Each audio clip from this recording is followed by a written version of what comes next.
That's good. Well, thank you very much for the opportunity for being here. My name is Francesco Ancona. I work for the European Network of Transmission System Operators for Electricity.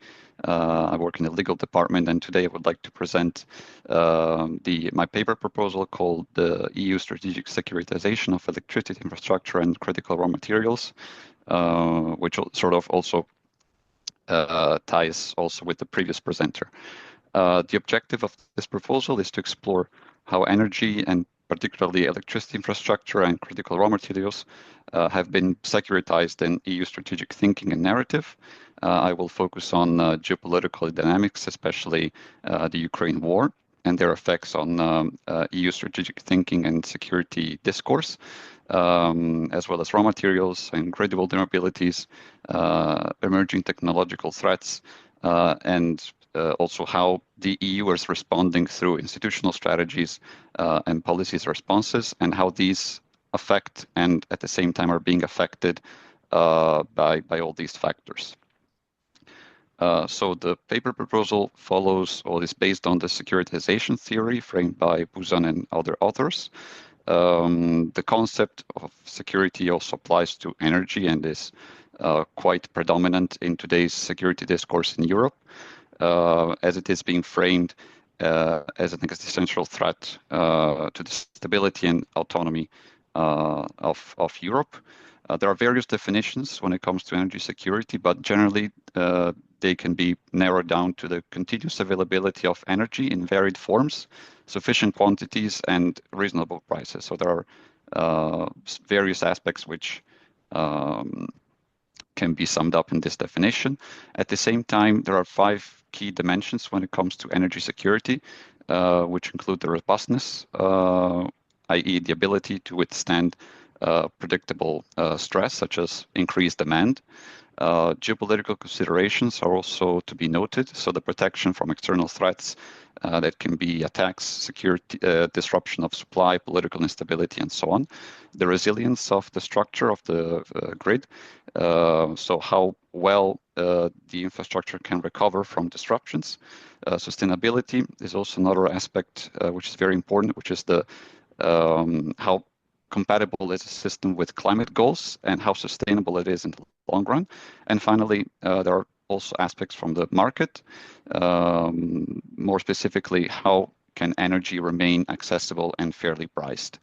At EU level, energy security is enshrined in Article 194 of the Treaty of the Functioning of the EU, which identified it as a shared responsibility between EU and member states. Member states retain the right to decide on the conditions for exploiting their own resources and choose between different energy sources and decide the structure of their supply. However, at pan-European level, coordination of all these aspects is extremely emphasized and well defined in technical details through various initiatives, which we will see later. At the same time, electricity systems are quite peculiar compared to other energy resources and sources of energy. First of all, they're extremely important for state function because they fuel vital emergency services, services such as healthcare, industry, ICT, and defense. So any of these disruptions can threaten state functionality. They also pose quite unique challenges compared to other energy carriers because electricity is quite difficult and expensive to store. There are batteries, but at the same time, these are quite difficult to acquire. They're quite expensive. There is also a need to constantly match supply and demand as electricity is a flow. There is no stop and there is no storage. So it needs to be constantly supplied throughout the whole grid. And of course, its loss has an immediate impact on state's function. So whenever power is cut, then that's it. It completely, a blackout will occur. Electricity grids are also vulnerable to several factors, such as aging infrastructure, lack of energy supply diversity, low energy mix, increased demand, of course, and as we've seen in Ukraine, physical attacks and non-physical attacks are also a source of concern. There are single points of failure, but also climate change and other factors such as digitalization through, for example, the use of AI.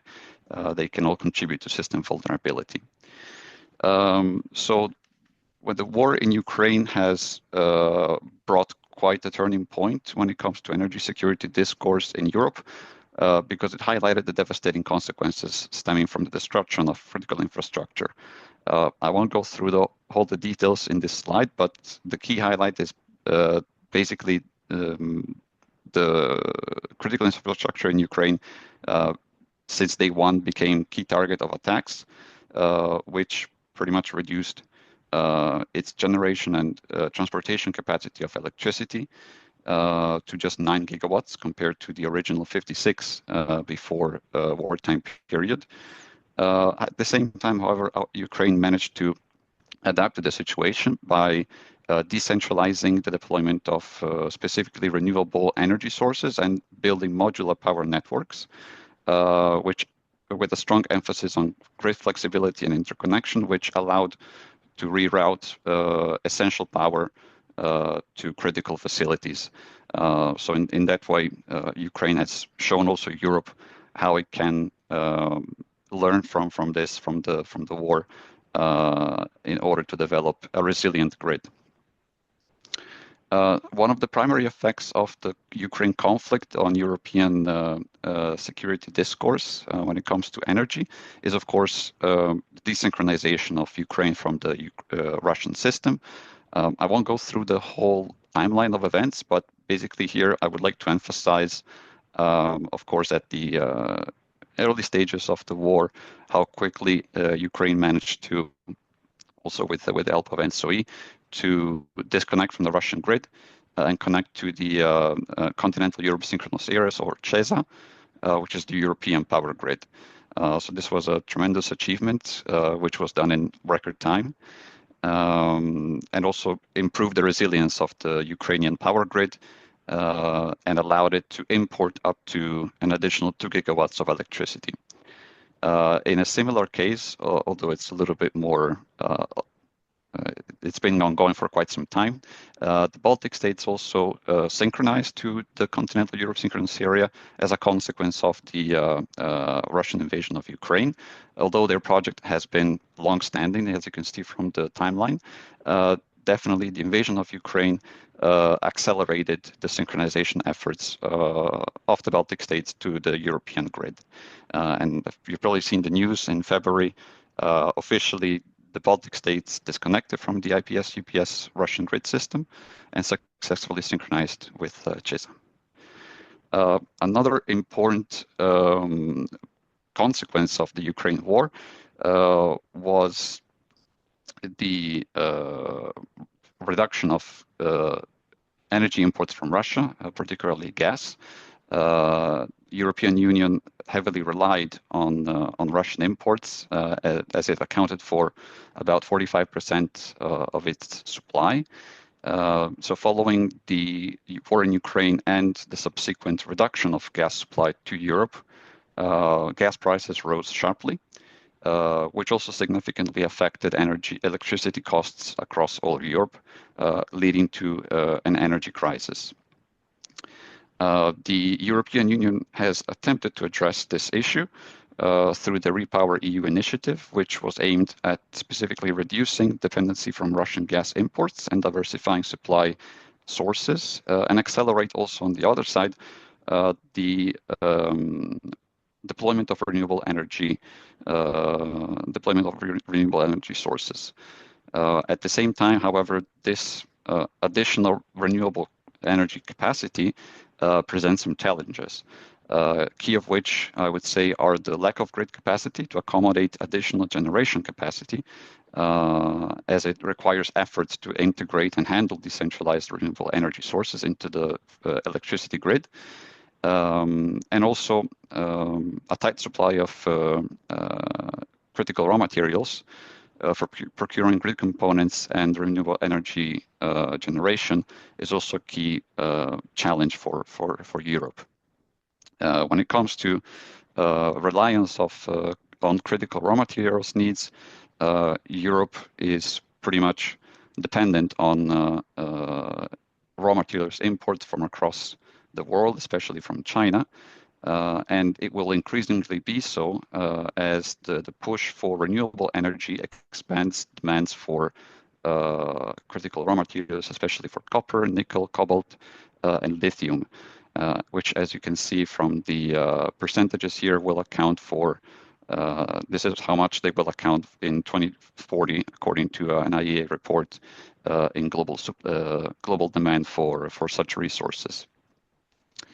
I will skip this slide, but this is basically just to show, again, the material needs in the future that will be required to fuel the green economy, so to say. And as you can see, the majority of which, most of the critical raw materials are needed for especially offshore wind, onshore wind power, and solar photovoltaic power. So, as I said, the EU is quite dependent on raw material imports, and especially from China, from which it imports almost very much the entire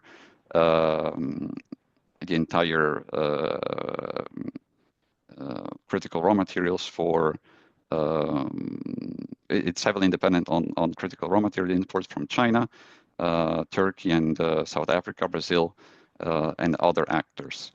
You can see here on the right side, this is from the European Commission.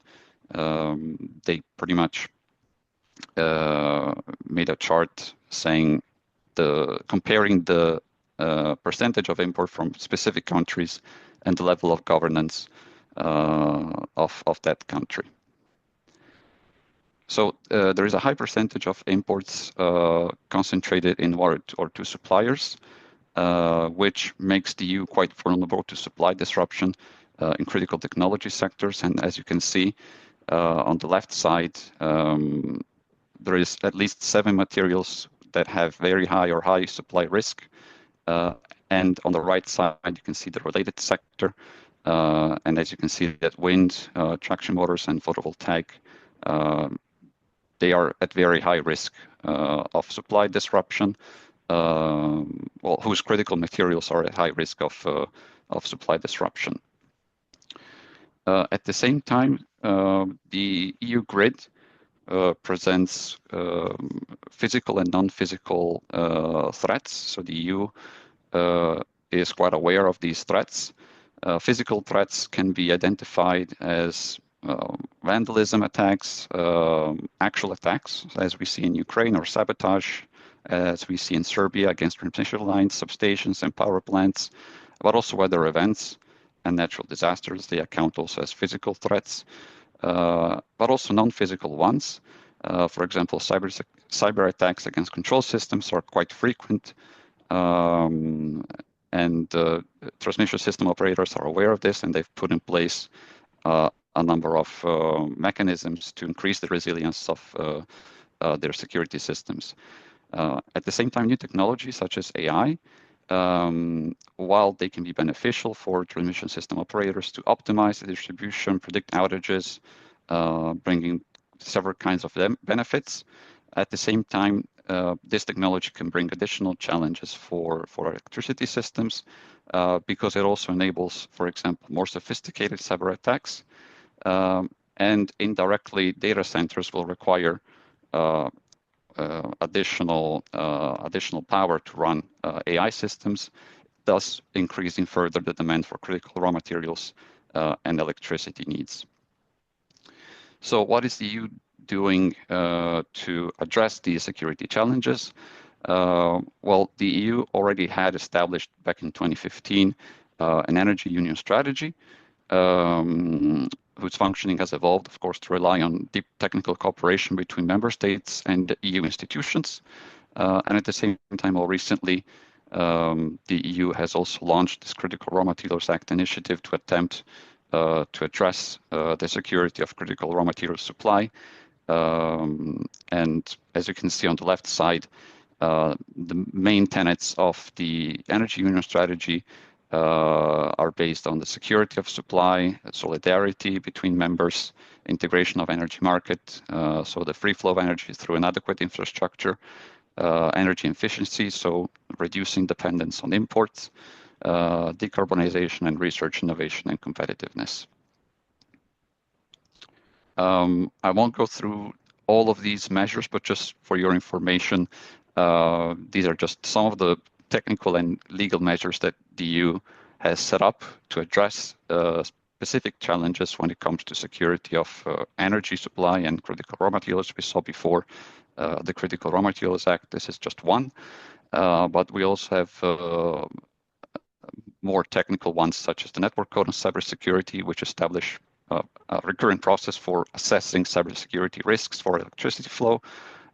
We also have initiatives on the defense side, such as the white paper on the future of European defense, which also highlights the need to protect strategic enablers in critical infrastructure, such as energy, to diversify material supply, scale up defense production, which indirectly will also increase energy demand, and identify potential energy supply bottlenecks. And another one is the 10E regulation, which is quite important because it identifies priority corridors for electricity grid expansion and defines specific projects of common interest for the EU based on an assessment made by ENTSO-E. So in conclusion, the security of energy supply and access or availability to raw materials are increasingly shaping and being shaped by the EU securitization narratives and initiatives, and are constantly being framed as two interlinked aspects that need to achieve strategic autonomy. Energy security with electricity and critical raw materials at the forefront can be now considered as a multifaceted strategy, a strategic area which is affecting and at the same time being affected by other domains such as defense, industry, technology, and also geopolitical and environmental consideration. The purpose of this paper will be to try to assess these EU initiatives aimed at addressing these challenges from multiple angles and approaches, but the key question will remain, will they be enough? Thank you for your attention.